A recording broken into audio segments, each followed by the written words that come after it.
guys, it's Jamie with One String to Rule Them All. Today I'm going to be showing you how to do a double-sided zipper bag. The one I'm working on is the Spellbook that we'll be releasing next week. So for this bag, I have my vinyl for the front. This is brown leather look. I thought it was perfect for the bag that I'm making. And then I have silver metallic matte for the applique. And then I had gunmetal's not my first choice for the hardware, but I had to do these little Spellbook. These are from Zorel Hardware, and it's two-sided, and it's like the perfect hardware for it. All I have it in is gunmetal for some reason. So I have gunmetal zipper tape. This is number 5 and a number 5 pole. And I also have, instead of D-rings, I'm going to use these little rectangle, they're 1-inch rectangle connectors for the straps. D-ring would probably be preferable, but this is all I have in gunmetal for some reason. And then for the lining, because these are fully lined, I'm just going to use some of this. If you want to, and again, it's either this or bubblegum pink, so I'm just going to use white and it'll be perfect. But if you do use a cotton fabric on the inside for the lining, you're going to want to make sure to fold your raw edge in before you put it on. That way you don't have you know, the fabric unraveling. So on these double-sided bags, I like to do the back first.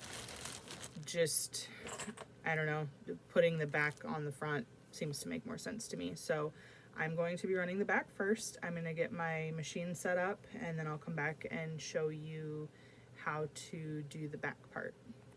Okay, I have the back of the bag loaded onto my machine and my stabilizer hooped. I'm doing the 8x12 on my Viking Topaz 50. That's the biggest size I can go on my machine. But the bag also comes in 4 sizes total, I think. So I'm going to run the first step, which is going to be the whole outline for the bag. And then once that's run, I'm going to put my base vinyl, which is the brown leather look, on, covering the placement lines. And then we're going to get ready to do some of the applique. So I'm going to run the placement lines right now. All right, I've got my placement lines stitched there. I went ahead and just did it in the silver color that I'm going to be using for the applique. So what I'm going to do, this leather look vinyl is neat. I don't know if you guys have seen this, but it looks like an old leather book. It's kind of thick. I don't know if you can see that there. And it's like really soft, fuzzy, almost like fleece backing. But it's nice and sturdy. It's decent. I think it's going to make a pretty nice bag for this. So what I'm going to do is I'm going to make sure that my vinyl is covering all of my placement lines. And then I'm going to run the next step, which is going to be the applique in the corner. And again, this is the back of the bag. The front is similar, but the front has the zipper also. So if you're watching this video for one of my bags that has the zipper on the back, you might want to fast forward to the front part to see how I did that, because it'll be switched if the zipper's on the back, because this one, like I said, the zipper is on the front of this bag. So I'm going to run the next step and get my silver vinyl ready. All right, here's the applique step done. This is the placement lines for the silver vinyl, which I cut down to cover those placement lines. So the next step is going to stitch the bottom one first and then the top one. So what I like to do is when it gets done stitching, because it's all one color stop, so it's going to keep going once it's done with the bottom one. If you don't want to tape down both sets of vinyl or you're worried about it catching, just pause your machine when it gets done stitching this bottom one so that you can put the top vinyl on, and then you can keep it going. So I'm going to run that second step for the applique, and then when I'm done, I'll need to come back and trim around the edges to for the next step. Okay, I just finished that last step. So I ran the tack down around the top and the bottom applique, and then I trimmed close to it, but not cutting any of the stitches. Also, if you haven't been, I've been cleaning up the back so that it's not catching loose strings or anything while you're stitching. So the next step is going to stitch the snakes on these. I think. Let me double check my computer. No. The next step is going to be the stitches, like sutures on here. So I'm going to switch out my thread, and you're going to be running steps 4 and I think it's all step 4. I thought I changed the color, but it's all step 4. So it's going to do a satin stitch underneath it, and then it's going to do a zigzag stitch over top when it's done with the satin stitch. So run step 4, and then we'll come back, and I think that's when we're going to be doing the rest. So I will be back once I do the sutures on the back. So while that's stitching out, I just want to chat for a quick second. The reason I got confused is because I've designed 9 zipper bags in 3 weeks. So I was getting confused with a different one. And it's late at night because if any of you guys know anything about me, I have 4 kids under 7. And if you didn't notice, it's awfully quiet because it's like 10 o'clock at night. So I'm tired, but the stitch sequencing on this bag might not make sense to very many people, but I did do it for a reason, not just to be annoying or anything. The sutures need to stitch before the next applique because the applique will go over the ends of some of the sutures and kind of hide. It looks a little bit messy the way it's going to be finished. So it's just going to cover up those kind of messy ends. And then the reason I didn't do all of the applique at the same time is so that the vinyl doesn't bubble while it's stitching. Just something I've learned in the years of doing this. So just trust me, it's gonna turn out awesome. So right now it's stitching the sutures, and once that's done, I'll come back and show you what that looks like. And again, I'm gonna trim up all my loose stitches so that I don't have anything snagging. And then we're gonna go on to the next silver applique and do all of the silver details. Okay. I finished the sutures and I trimmed up the back as well. So now the next step is going to be the applique on this side, and it's going to be silver as well. And then after that, we're going to do the silver. This design has silver snakes here, and on this applique. So I'm gonna run the first step for the placement, and then I'm gonna grab my silver vinyl and applique that area and trim it just like we did over here. And I'm not gonna show you all those steps since I already showed you how to do the applique over here. So placement lines, put your vinyl down, tack down, and then trim around the edges, and then I'll come back and show you what to do next. I have the side piece appliqued now, and like I was saying earlier, it covered up the ends of these ones. It just looks cleaner that way. These ones obviously, I want to say, I'd have to look at the, yeah, they're probably going to get caught up in the final stitch placement that's goes all the way around the bag. So the next step is going to do the snake here, here, a long snake here, and then it's going to do the like hardware looking thing here. It's all the silver color, and then we're almost done with the back part.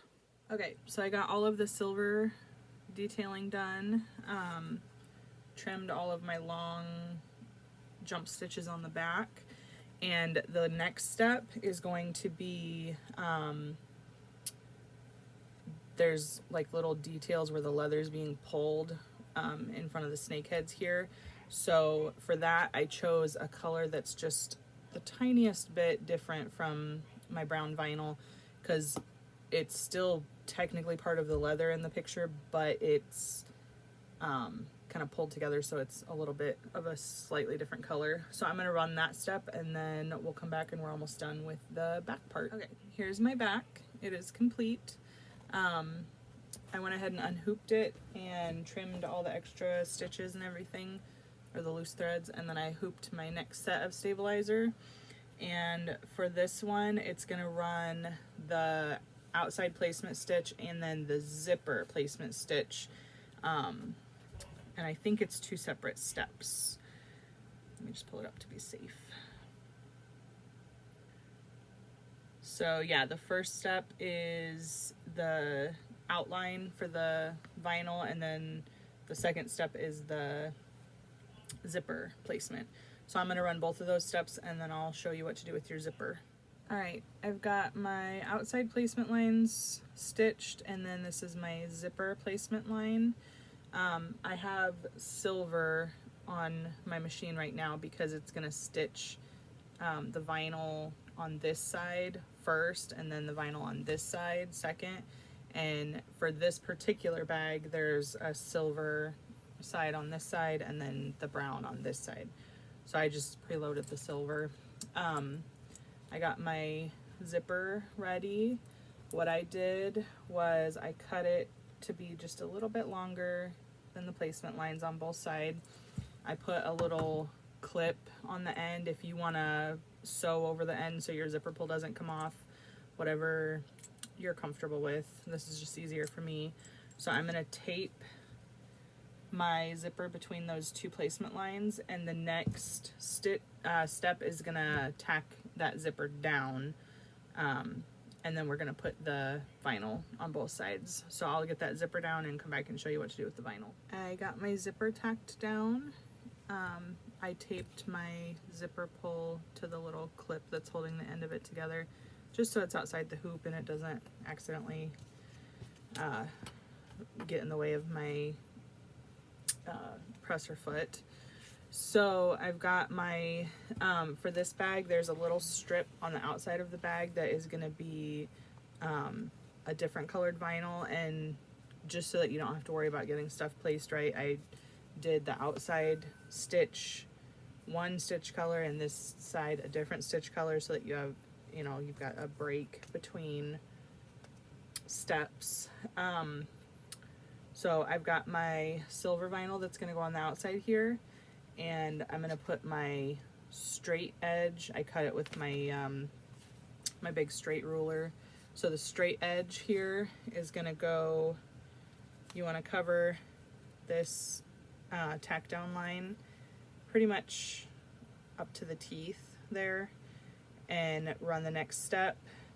And then the other side, you're going to do the same exact thing with the brown vinyl, and I'm not going to come back and show you how to do that. So you're going to run this step, it'll stop, put your brown vinyl over here, and run this next step, and then I'll come back and show you what to do next.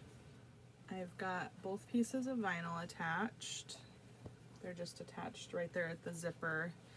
Now this bag, since it's double-sided, all of the next steps are going to be just detail steps. So I'm not going to show you how to do them because I already showed you all the details on the back, and these ones are essentially the same except for the eye. So just follow the color guide, or look at a picture if you need help with what colors to use. But I'm going to go ahead and stitch out the rest of that, and then I'll show you how to finish this bag up. So I finished the design on the front just like the one on the back that I already walked you through. So they're matching. Like I said, the only difference is the eye on this one. So I'm on step 15, and that is going to be for the strap connectors at the top. So go ahead and run step 15, and then I'll come back and show you how to do the strap connectors in case you aren't sure how to do them. Here are my 2 strap connector lines that ran. And the strap connectors, I've shown other videos how to do this, but they're super simple. If you're doing a small bag, you can do 1 strap connector. If you're doing I'm doing the 8x12, so I'm doing 2, so I can actually attach a strap to it. So I showed you earlier, I have these rectangle rings that I'm going to be using. So I cut my connector strips to, they're 2" by 1" because these are 1" rectangle rings. So I'm just putting the ring on this way, so it's folded in half, so it's a 1x1 square when you're done. And I'm just gonna throw a clip on it so I can set it down like this. And then same thing for the other side. And I don't know if you can see it very well, but the seam on the rectangle ring is right there. I like to put my seam on the underside so that it gets hidden when you close it up, so that you don't see the seam on the metal. Just a personal preference. So I've got my 2 strap connectors. What I'm gonna do, since this bag is getting flipped when you finish stitching it, I'm gonna put it with the ring inside. So if you do it this way and then you stitch the back on, this is actually going to be on the inside of your bag. So it sounds backwards, but you want it facing inside the bag so that when you flip the bag, it kind of flips right side out. So I'm going to strap those on, or tape those on, and then run my next step, which is the second to last step, I believe. And then I'll come back and show you how to do the final piece.